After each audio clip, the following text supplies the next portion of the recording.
Hello everyone. सबसे पहले तो काफ़ी दिनों बाद मैं ये वीडियो बनाने जा रहा हूँ। मैंने मतलब पिछला जो लास्ट था 1 महीना पहले मैंने वर्ब के बारे में वीडियो बनाया था, जिसमें मैंने वर्ब के बारे में पढ़ा था कि वर्ब दो प्रकार के होते हैं, मेन वर्ब, हेल्पिंग वर्ब। जिसमें हेल्पिंग वर्ब की संख्या 24 होती है, जिसमें प्राइमरी हेल्पिंग वर्ब, मॉडल्स और सेमी मॉडल्स होते हैं, और एक होता है मेन वर्ब होता है। ये सब मैंने वर्ब के बारे में बेसिक चीज़ें आपको पढ़ाई थी।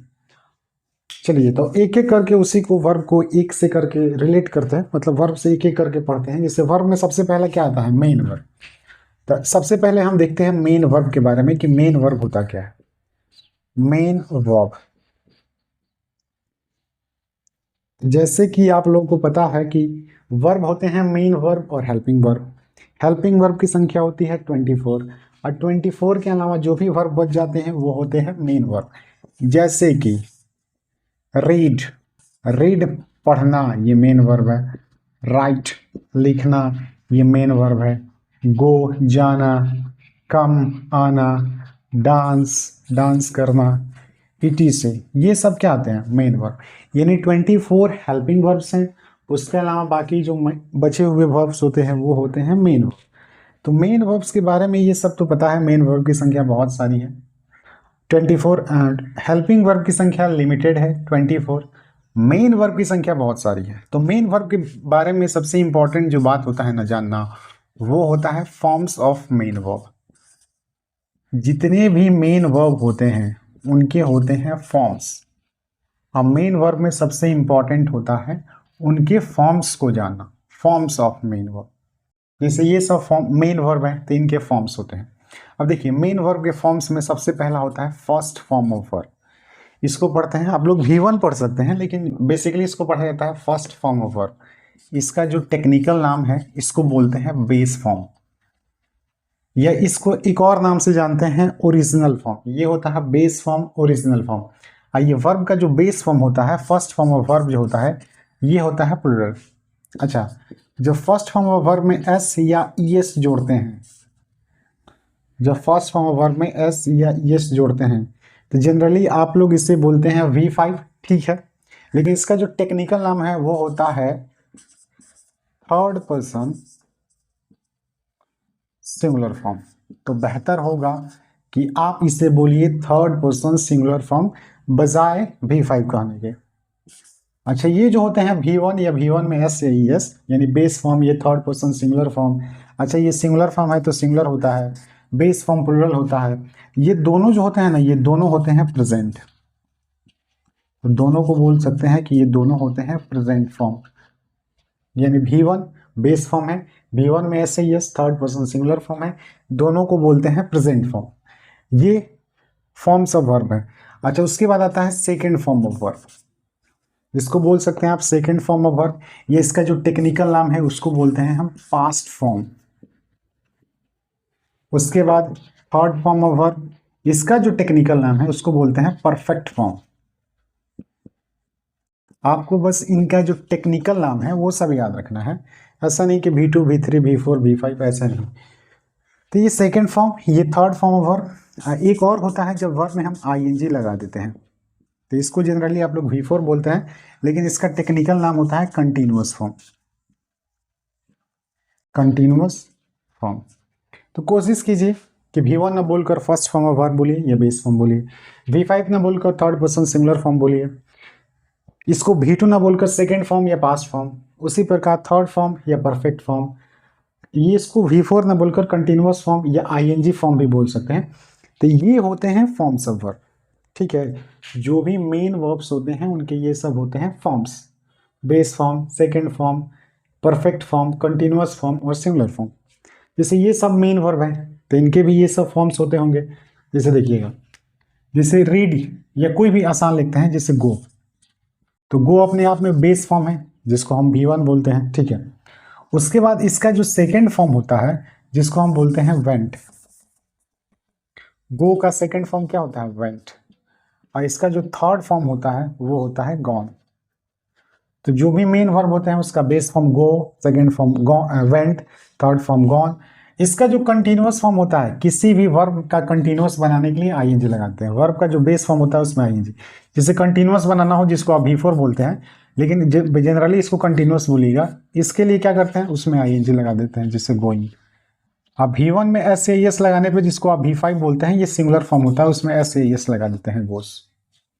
तो ये जो कंटिन्यूअस फॉर्म है या थर्ड पर्सन सिंगुलर फॉर्म है, इसको बनाना बिल्कुल आसान है। आईएनजी लगाने से कंटिन्यूअस फॉर्म बोलता है, आईएनजी लगाने से कंटिन्यूअस फॉर्म बनता है। एस ए एस लगाइएगा तो थर्ड पर्सन सिंगुलर फॉर्म बनेगा। तो ये जो वर्ब्स होते हैं ये इनके फॉर्म्स होते हैं। जैसे मान लीजिए हम लिखते हैं राइट, राइट मीन्स लिखना, इसका सेकेंड फॉर्म होता है रोट, ठीक है। थर्ड फॉर्म होता है रिटन, राइट रोट रिटन। अब कंटिन्यूअस फॉर्म आईएनजी लगाइए, writing. Third person singular form S A S लगाइए, राइट्स। उसी प्रकार कम का देखिए तो कम, केम। थर्ड फॉर्म कम, कमिंग, कम्स। तो ये तो मतलब कंटिन्यूअस या सिंगुलर फॉर्म बनाना बहुत आसान है। आपको ये जो वर्ब, मेन वर्ब जितने भी हैं जिनके फॉर्म्स होते हैं, तो ये मेन वर्ब के फॉर्म्स आपको याद होने चाहिए। अब मेन वर्ब की संख्या बहुत ज़्यादा है, हेल्पिंग वर्ब की संख्या लिमिटेड है, बहुत ज़्यादा है। तो आप लोग अगर 11th 12th में हैं, 9th 10th में है, तब भी मिनिमम आपको कम से कम 100 फॉर्म्स ऑफ वर्ब याद होने ही चाहिए, ठीक है जी। जैसे डांस की बात करें, डांस्ड, थर्ड फॉर्म भी क्या हो जाएगा, डांस्ड। उसके बाद कंटिन्यूअस फॉर्म डांसिंग, और third person singular form dances. तो ये सब हो जाता है। ऐसे ही बहुत सारे वर्ब होते हैं, इनके फॉर्म्स होते हैं। तो आपको याद क्या करना पड़ता है, बेस फॉर्म, ठीक है, ये तो सबको पता होता है। सेकेंड और थर्ड फॉर्म आपको याद करना पड़ता है। कंटिन्यूअस में आईएनजी लगाते हैं, थर्ड पर्सन सिंगुलर फॉर्म में एस एस लगाते हैं। तो यही मेन वर्ब्स होते हैं, इसके अलावा कुछ मेन वर्ब्स होते नहीं हैं। ये इनके फॉर्म्स हैं, जो भी मेन वर्ब है उनके फॉर्म्स को आपको याद कर लेना है। मिनिमम आपको 100 कम से कम मेन वर्ब उनके फॉर्म्स याद होने चाहिए। अगर आप 9th में हैं, 10th में हैं, 11th में हैं, 12th में हैं, मिनिमम 100 होने ही चाहिए। चलिए, यही होते हैं मेन वर्ब्स। चलिए तो देखते हैं हेल्पिंग वर्ब। हमने अभी पढ़ा है मेन वर्ब। मेन वर्ब के फॉर्म्स होते हैं, फॉर्म्स को आपको याद करना ही पड़ेगा। कोई भी एक बुक लेना है, कहीं से भी याद कर सकते हैं, कोई भी एक जनरल कोई भी बुक लीजिए, वर्ब में भाई वर्ब टॉपिक में जाइए, वर्ब जो चैप्टर होगा उसमें जाइए, और उसमें देखिएगा जो फॉर्म्स ऑफ मेन वर्ब दिए होंगे उसके फॉर्म्स को याद कर लीजिएगा, ठीक है। अब देखते हैं हेल्पिंग वर्ब। मेन वर्ब और होता है हेल्पिंग वर्ब। तो हेल्पिंग वर्ब किसी भी, अच्छा आपको पता है कि हेल्पिंग वर्ब की संख्या लिमिटेड है, 24 है, 24 है। किसी भी वर्ब को हेल्पिंग वर्ब तब कहते हैं जब वो हेल्प करता है, मेन वर्ब की। नाम से ही क्लियर है, अगर ये हेल्पिंग वर्ब है तो हेल्पिंग वर्ब मतलब हेल्प करने वाला वर्ब। किसकी हेल्प करेगा, मेन वर्ब की। तो याद रखिएगा, किसी भी वर्ब को हेल्पिंग वर्ब तब बोलेंगे जब ये मेन वर्ब की मदद करता है। इसके बारे में एक पॉइंट ये है कि it always helps the main verb, ये हमेशा मदद करता है मेन वर्ब की। हेल्पिंग वर्ब मतलब हेल्प करने वाला, किसकी, मेन वर्ब की। हेल्पिंग वर्ब में पता है आपको 24 वर्ब होते हैं, जिसमें पहला होता है primary helping verb. Primary helping verb जिसमें बी, डू और हैव आते हैं। बी में आता है is, are, am, was, were. Do में आता है डू, डज, डिड। हैव में आता है हैज, हैव, हैड। अब हमें देखना है कि इसके प्रेजेंट, पास्ट और फ्यूचर फॉर्म। तो आपको पता ही है कि बी फॉर्म में इज, आर, एम, वाज, वर आते हैं, तो इज, आर, एम प्रेजेंट होता है, वाज, वर पास्ट होता है। डू में डू, डज और डिड आता है, जिसमें डू और डज प्रेजेंट, डू और डज प्रेजेंट होता है, डिड पास्ट होता है। हैव में आता है हैव, हैज और हैड, जिसमें हैव और हैज प्रेजेंट है, हैड पास्ट है। इसका फ्यूचर बनाना है। किसी भी वर्ब को फ्यूचर बनाने के लिए, मान लीजिए गो एक वर्ब है, कम एक वर्ब है, डांस एक वर्ब है। तो किसी भी वर्ब को अगर फ्यूचर बनाना हो तो फ्यूचर बनाने के लिए दो मॉडल्स आते हैं, सेल और विल। सेल और विल दो ऐसे मॉडल्स हैं जो फ्यूचर बनाने के लिए ही यूज होते हैं, या फिर फ्यूचर टेंस में यूज होते हैं फ्यूचर बनाने के लिए। जैसे कम एक वर्ब है, उसका फ्यूचर बनाना हो तो सेल कम या विल कम। गो एक वर्ब है, इसका फ्यूचर बनाना हो तो सेल गो या विल गो। यानी सेल और विल के साथ जो वर्ब होगा उसके बेस फॉर्म को यूज करेंगे। उसी प्रकार बी का फ्यूचर बनाना है तो शैल बी या विल बी, शैल और विल के साथ बी लिख देंगे। उसी प्रकार डू का फ्यूचर बनाना है तो शैल डू या विल डू। हैव का फ्यूचर बनाना है तो शैल हैव या विल हैव। सिंपल। जिसका present is, are, am, past, was, were और फ्यूचर शैल बी या will be. Simply do, does, present, did, past, shall do या विल डू। फ्यूचर हैज है present, had past, shall have या will have future. तो ये होते हैं primary helping verb. उसके बाद आता है modal helping verb. Modal helping verb की संख्या 10 है, आपको पता है, can, could, may, might, shall, should, will, would, shall, should, will, would, must, ought to. अच्छा, इसका प्रेजेंट होता है, ये सब प्रेजेंट ही होते हैं, पास्ट और फ्यूचर नहीं होता है। याद रखिएगा, जो भी मॉडल्स होते हैं ये सब सेपरेट मॉडल्स होते हैं। कैन एक अलग मॉडल है, कुड एक अलग मॉडल है, ये नहीं कि कैन का पास्ट कुड है, दोनों सेपरेट मॉडल्स हैं, अलग अलग मॉडल्स हैं। मॉडल सब सेपरेट ही होते हैं, अलग अलग होते हैं, इसका पास्ट फ्यूचर नहीं होता है। अच्छा, कैन का कुड आप सुने होंगे या कहीं ना आपने पढ़ा होगा कि कैन का पास्ट कुड होता है केवल नरेशन। केवल नरेशन टॉपिक में कैन का पास्ट कुड मे का माइट, सेल का शुड और विल का वुड होता है केवल नरेशन में। ऐसे देखा जाए तो बाकी सब सेपरेट मॉडल्स ही होते हैं, इसलिए इसका पास्ट और फ्यूचर नहीं बनाते हैं। तीसरा होता है सेमी मॉडल्स। तीन होते हैं, डेयर, नीड और यूज टू। सेमी मॉडल्स का मतलब ये कभी मॉडल्स की तरह काम करते हैं, यानी आधे मॉडल्स होते हैं, तो कभी मॉडल्स कभी मेन वर्ब।